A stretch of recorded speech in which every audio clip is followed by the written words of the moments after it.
Okay, so in this video, we're going to explore how to solve quadratic inequalities. It is something that causes a fair few issues when you're doing it by hand. The calculator does it for you, of course. But by hand causes a lot of issues because you don't just get one straightforward region. Like in linear equalities, we know if I have 2x is bigger than 3, you just divide by 2, x is bigger than 3 over 2. But it doesn't work that way. If I have x squared is bigger than 4, with quadratics, you don't just go, oh, square root, that's bigger than plus or minus 2. That's not how it works. Because remember, this x squared is bigger than 4 thing means that whatever goes into x squared, whatever I substitute, the result must be bigger than 4. Well, if I look at this, the way I've written my answer there, x is bigger than -2. Well, that region on a number line would be from -2 all the way to infinity, which includes the number 0, for example. If I put 0 into here and check it, 0 squared is 0, which is not bigger than 4, so it doesn't work. If I put x equals 1 in here, I get 1 squared, which is not bigger than 4. Put -1 in, -1 squared is not bigger than 4. So although the plus or minus 2 are important and are the right values, this symbol is inadequate in our case. So I'm thinking, what number, when I substitute it in, makes that inequality true? So I need to start the same way as quadratics. I need to factorize, or I need to use my isolating x, depending on the method. So look at the factorizing video to remind you of those. And then at the end, the last step, I take the values I get and I determine which region, which interval I need. You will always, with quadratics, get something like this. It's between two values, between the two solutions you would get solving, or it's outside of. Now I say always, there are a few special cases. Sometimes all real values work, but majority of the time when you're doing discriminant or something, you're going to have specific value, because often you ask, for what values of k is a discriminant less than, and you have a quadratic popping up. This comes a lot. So let's have a look at how we solve them. So first of all, we're going to factorize this first one. I've deliberately chosen ones that we can easily factorize or easily solve without the quadratic formula. So x squared plus 5x minus 6, factors of -6 that add to 5 are 6 and -1. Now, whatever value of x I put in there must give me a value bigger than 0. Let's think of what this graph would look like if I drew it. You have 1 there, -6 does that. If I put an x value in to this equation, that will tell me a y value on the graph. And hopefully you can clearly see that any x value down here, an x value there, x value there, x value there, and so forth, will give you a value of the graph, the y value, where it is negative. And we do not want that. We want it to be positive. The only positive areas of my graph are there and there. So what we're thinking is this. My solutions, line and number line, where 1 is important, -6 is important. The question is it going to be from -6 to 1, or is it going to be outside from 1 upwards and -6 downwards? This graph that I've just drawn here clearly shows a bit in the middle doesn't work, and you're left with the bits on the outside, which would be this second option down here. So this top one would be wrong. But if the graphing doesn't do it for you, it makes it a bit harder to picture. Let's just try a test point. So if we decide, okay, well, my interval is going to have something to do with a -6 and a 1, I can substitute a test point. I can substitute any value between the 1 and the -6 into my equation and see what happens. So let's, in this case, sub x equals 0, because 0 is in between the 1 and the -6. And whatever happens with the 0 is what will happen with everything in between the 1 and the -6. So in my original equation there, or in this thing here, it doesn't matter either way, I'm going to substitute 0 in. So the easy one is the first one. If I put 0 into this top one, that disappears, and you get -6 is bigger than or equal to 0. We know that is not true. -6 is less than or equal to 0, not bigger than, which means the the solution set that contains 0 is wrong. Now 0 would be in this one, so that must be incorrect, leaving us with our final solution being everything on the outside of that domain. So you have x is less than or equal to -6, union bigger than or equal to 1. Let's try it again, see how it works over here. So this time we've got less than -2. I don't want to solve with a -2, I want to solve with a 0. So I'm going to add that to across and you end up with this. Again, our first step remains the same. X minus 2, x minus 5 must be less than 0. And we're thinking number lines, x equals 2 and 5 are important because that's when it will be equal to 0. So 2's there, 5's there. So we either have from 2 to 5, we've got open circles this time because not including, or it's on the outside like this. Well, let's pick a test point that is somewhere between 2 and 5, or it can even be outside. It doesn't actually matter.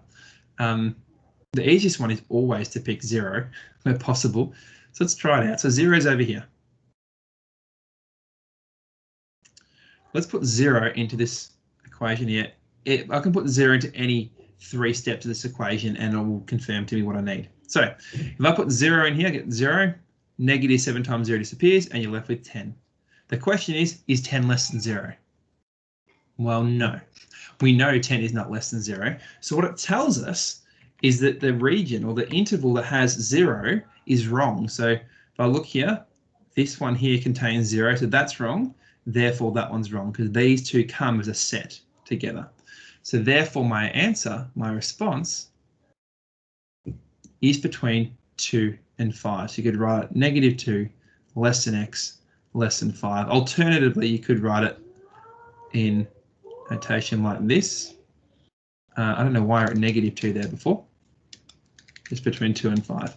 And I could do the same thing over here. I could have written -∞ to 6, -6, including union 1 to infinity. Either of those versions is fine. Hopefully we're getting the hang of it by now. So these last two hopefully will be fairly easy for us. First thing, factorize it. We're going to divide everything by 2 first. So you get that, that, and that. Much easier than dealing with the 2 at the front. Always get rid of the 2 if it's a common factor. We don't want to have common factors sitting in there. Now factors of -5 that add to -4 are -5 and 1. And once again, we start thinking, okay, I've now got a number line. I've got something to do with -5, which is going to be, sorry, +5. Always want to look at the opposite of that. So solution to that would normally be a 5 or a -1. So it's either going to be in between. Again, I've got an open circle because we're not including on the way here. And then the other option is on the outside, and you would include both parts of these. So they're together as a solution set. So which one is it? Once again, let's pick a test point. Doesn't matter what our test point is. Let's sub x equals 0 into the equation up here. So 0 goes in, disappears. 0 goes in, disappears. -5 is bigger than 0. We know that is not true. So therefore, wherever the 0 is, well, 0 is here. So that means this solution must be wrong. The other two values must be the correct solution. So then we end up having x is less than -1, union x is bigger than 5. Or again, you could write it as -∞ up to -1, union 5 to infinity. All right, let's look at the final one. So far, all 3 of them have had the test point not work, but you can pick any one that you want. You do not have to pick 0. I pick 0 because it all drops the x's out nicely. You're left with a constant. I could have picked 6. If I substituted 6 into this equation here, you get 6 minus 5 is 1, 6 plus 1 is 7, 1 times 7 is positive, so the area, the section that contains 6 is what you want, and then 6 would have been here. So you want this solution anyway. So it gives you the same thing, it's just why make it harder for yourself? Pick 0 is always easier. All right, so let's do this last one here. This one I'm going to use isolating x. I could factorize with null factor law. I'm going to isolate the x. So negative, what's a 3 bracket, x squared plus 1, x plus 1 squared, sorry, is less than or equal to negative 9. Divide by negative 3, bigger than or equal to 3. Remember, when you divide by a negative or multiply by a negative, the sign flips direction. So now I've got x plus 1 squared is bigger than or equal to 3. Now remember, if I'm trying to use the null factor law, I need an equals 0, but I'm actually trying to do isolating x, which means if I was to have x plus 1 squared equals 3, you would now just square root both sides, so plus or minus root 3, and then subtract 1, negative 1 plus or minus root 3. So these are the solutions I'm looking at now. It still works the same way, it's just that we now got a root involved, but it all works the same. So here we go, negative 1, let's say is about there. Now if I add root 3, we're sitting here somewhere. So there's our negative 1 plus root 3. If I take root 3, we're there. Negative 1 minus root 3. And it needs to be between those 2 points or outside those 2 points. Let's substitute a number in and see what happens. So let's pick a test point. Now, I would always substitute x equals 0 unless 0 is one of these solutions you're given. The one problem here for you might be the fact that you got a root 3. So you have to recognize that negative 1 plus root 3 is actually bigger than 0. Root 3 is approximately 1.7. So if you add them together, they approximately give you 0.7. So you know that 0 would be here and sits in this one. If you find that a bit of a stretch, just choose 1, negative 1 here, because negative 1 is in between those 2 solutions. So you could substitute negative 1 in. So negative 1 would go in here. You get negative 1 plus 1 is 0. Square 0 is still 0. And 0 is not bigger than or equal to 3. Therefore, you would then say that you don't want this section. You can also do it with the 0, as long as you know it works. So 0 plus 1, 1 squared is 1, which is not bigger than or equal to 3. So we know that this section here is no good to us. We therefore want the other interval. So now we're going to write our interval as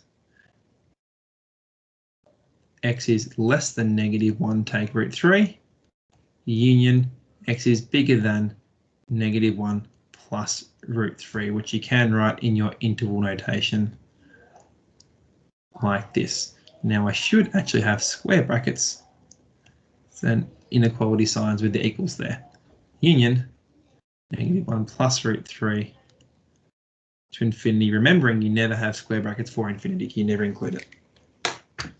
So that is how you solve quadratic inequalities.